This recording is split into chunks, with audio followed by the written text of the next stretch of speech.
And that's what it was. So, what I ended up doing is, I just felt like I could do better. And I was also convinced that I couldn't work for another company again. So, without having a formal education, without having a business degree, I had a goal. And my goal was to build a company that I wanted to work for. And in that first year in business, I will tell you, I took an 80% pay cut that first year in business. And I was happier than I've ever been in my life. I got the blessing from my wife, Deborah, who's here with me today. And together we just to persevere, just to keep going. And that was a big part of it. And I learned perseverance in the U.S. Navy, but I learned persistence by running a small business. And I've read that perseverance is continuing to move forward despite the hardship, and persistence is continuing to move forward despite the annoyance.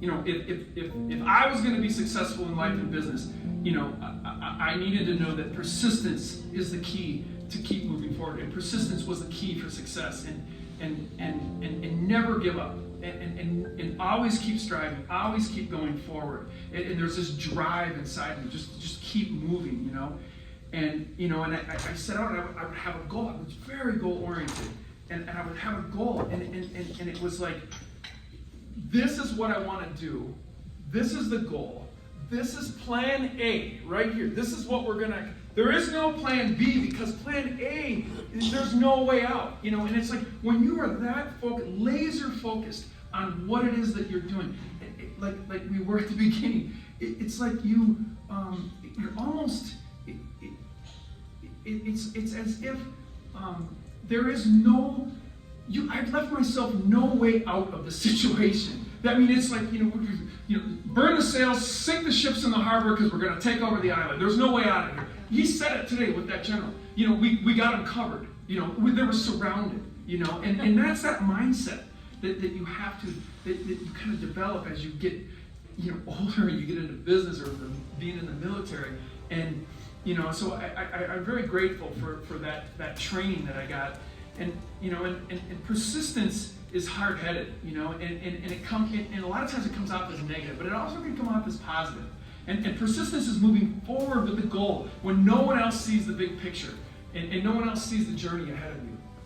Persistence is hidden in my illogical determination, my single-minded madness to accomplish this goal that I've set. It's mental, it's bonkers, it's nuts. I can ask my wife. It gets a little crazy. And I think that, persistence is nothing more than just showing up. And many people have asked, how do you show up? Make the call. Return the call. Answer the email. Be on time.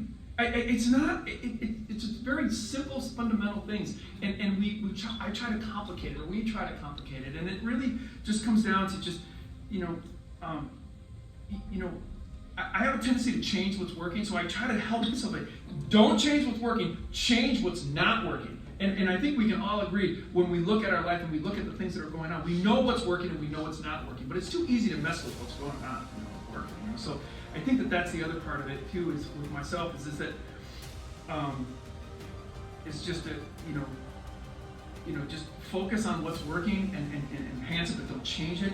And really my last principle foundation for success is really my most important principle in my life, and it's been the hardest one to accept for me in my life, and you can't avoid it, and it leaves you with no excuses, and in order for me to become successful in life and business, there is but one thing left in my life.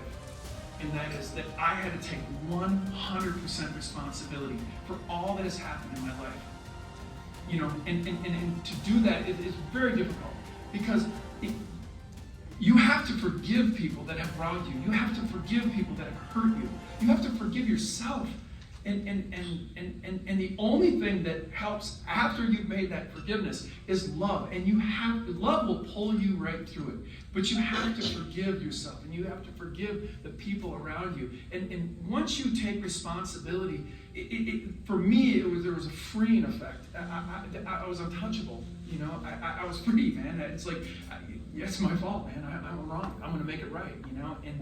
And I just, I come to the conclusion that it's just like, we're all self-made, but it's only the successful that are willing to admit it. I mean, if that resonates with you, I would never admit it, when times were rough, but you have to, and, I try to live life without hesitation today.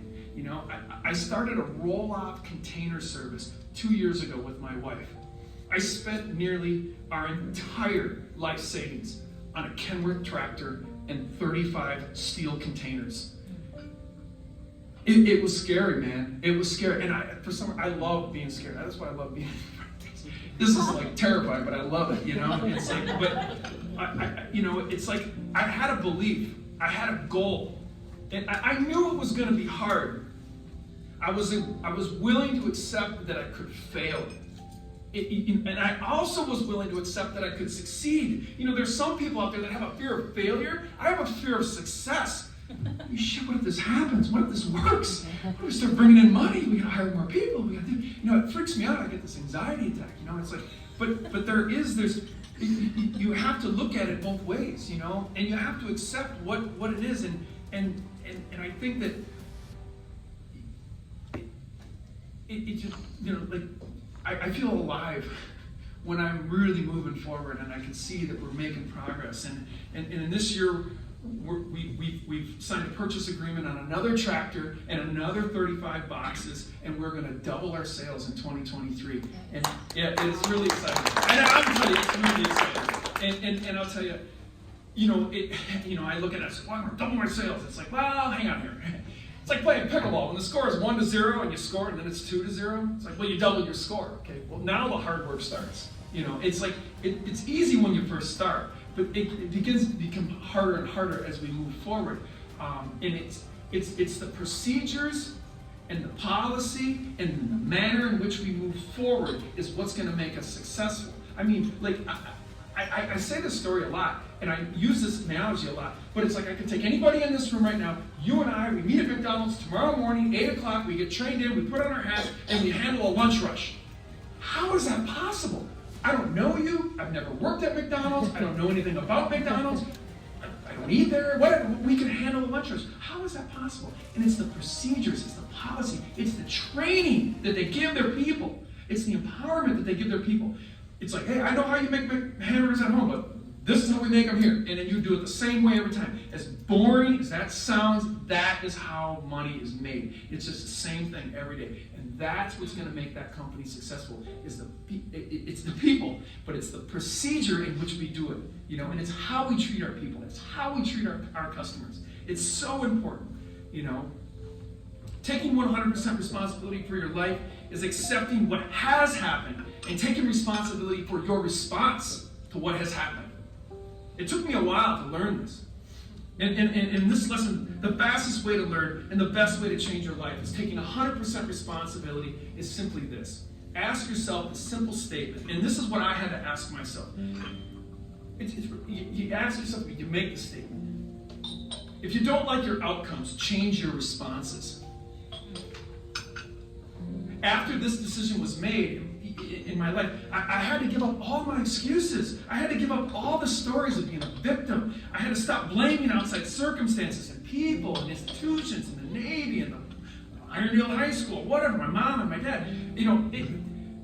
I had to take responsibility for it. It was my choice. I had to change negative thoughts to positive thoughts. I had to change my friends. I had to change the way I look at myself. I had to change the way I talk to myself. If what I was currently doing would create the more and better that I seek, it would already be in my life. So what am I doing? If you want something different, you have to do something different. If you want to be something that you've never been, you'll have to become someone you've never met.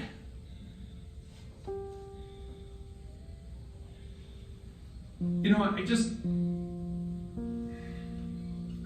will tell you this. Like, I've had to tell myself, stop holding back from becoming the person that you should be. Don't hold back showing the true essence of who you really are. Stop looking for permission to become all that you ever wanted to be. And that is my message. Thank you. Namaste.